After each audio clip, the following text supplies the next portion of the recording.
जावेद साहब, आप ईरानी स्ट्रैटेजी को किस तरह से देखते हैं? क्या ये जंग का जो नतीजा आया है एक्सपेक्टेड नहीं था? ईरान इतना एक्सपेक्ट नहीं कर रहा था, अपनी कैपेसिटी को अंडर एस्टिमेट किया हुआ था, और क्या खोया क्या पाया ईरान और अमेरिका ने?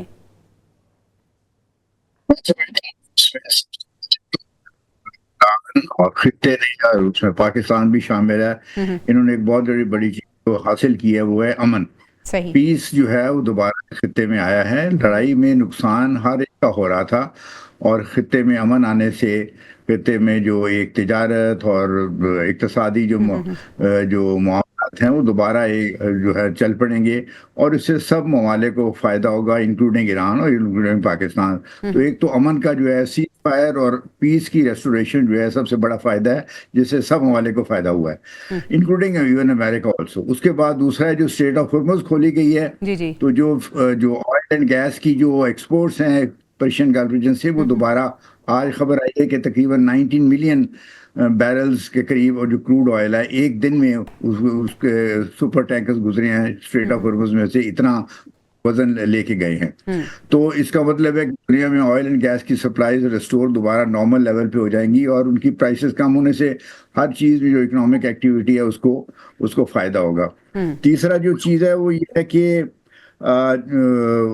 अमेरिका ने, जैसे मैंने पहले भी अर्ज किया है, ऑयल और पेट्रोलियम प्रोडक्ट्स की जो एक्सपोर्ट्स हैं ईरान से, उनके ऊपर पाबंदी हटा ली है। सिर्फ उनको पाबंदी ये है कि वो नॉर्थ कोरिया, यूक्रेन और क्यूबा को ये चीज़ें सप्लाई नहीं कर सकते, बाकी सारे ममालिक को अब वो ईरान से ये चीज़ें खरीदने की इजाज़त है।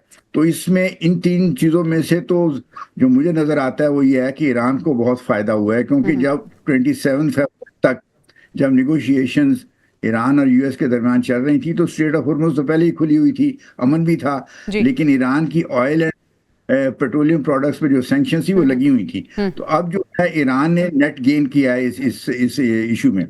उसके बाद अगर आप आगे चलें और देखेंगे जो जॉइंट स्टेटमेंट इश्यूज जिनके ऊपर बातचीत हो रही है, न्यूक्लियर इश्यूज पे बात होगी, वो पहले भी हो रही थी, लेकिन उसके साथ साथ अब एक और आ गया है कि जो डायलॉग होगा अमेरिका और ईरान के दरमियान, उसमें lifting of all sorts of sanction on Iran भी एक सब्जेक्ट होगा।